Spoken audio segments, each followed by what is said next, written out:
What is up guys, Poch here, and for today's video, we're going to build an 80k gaming PC.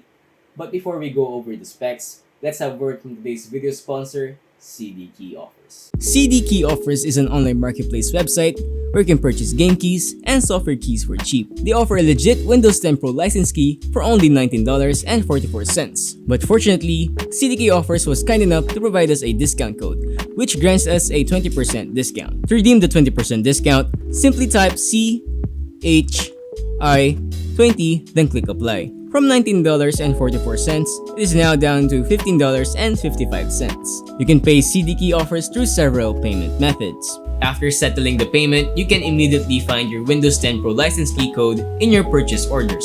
To use the code and activate your Windows, head on to your Windows settings, then click on Update and Security, then click on Activation.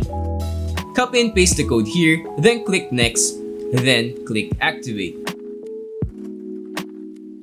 Now your PC is activated with a Windows 10 Pro license key from cdkeyoffers.com.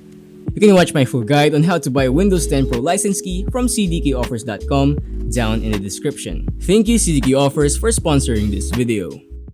Okay, so for the specs. For the CPU, we have the Ryzen 7 5800X, a 5th generation Ryzen CPU that has 8 cores and 16 threads. The Ryzen 7 5800X is a beast of a processor with a base clock of 3.8 GHz and a boost clock of 4.7 GHz and can sometimes exceed that threshold depending on the cooler you pair it with. In my opinion, this CPU is ideal for productivity and is more than enough for your gaming needs. To keep the CPU temperature in check, we have the MSI Mag Core Liquid 360R, a 360mm all-in-one liquid cooler. The motherboard I paired with the CPU is the MSI B550M Tomahawk. It's an 8X motherboard that supports 3rd and 5th generation Ryzen CPUs. It has a total of 4 DDR4 memory slots that can run up to 5100 MHz when overclocked. As for the RAM, we went with the TForce Delta RGB, a 4x8 32GB kit rated at 3200 MHz. For the GPU, we went with the ASUS Pheonix GTX 1050 Ti. Wait, a GTX 1050 Ti? Wouldn't it bottleneck with the Ryzen 7 5800X? Yes, it will definitely bottleneck, but the reason why we went with this GPU is because of the current pricing and availability of high-end cards such as Nvidia's RTX cards, which also limits our choices of brands during the time of purchase. But as you can tell, this PC is set up and is capable of handling even an RTX 3080, which is well enough for both productivity and gaming.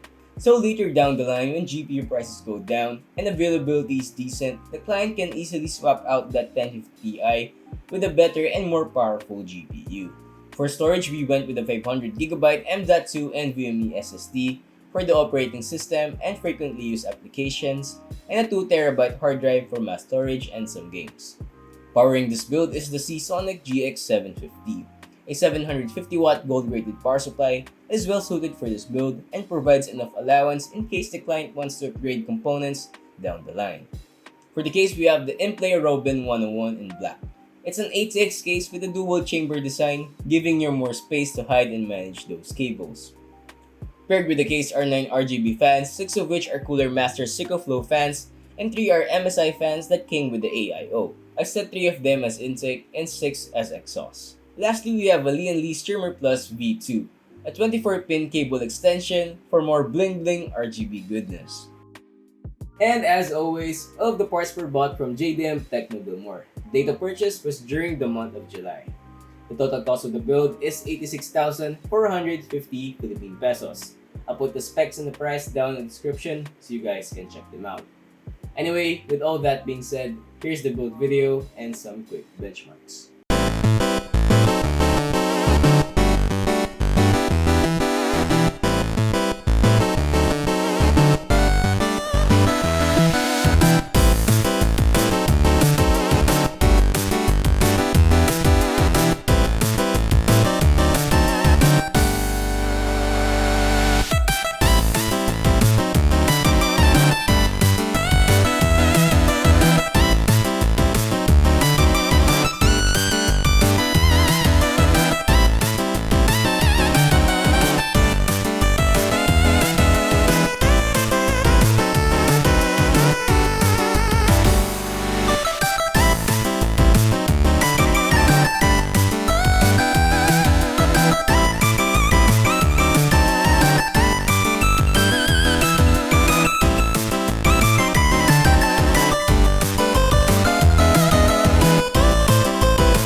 you want to watch more PC build videos like this, I'll put the link down in the description or you can watch it here.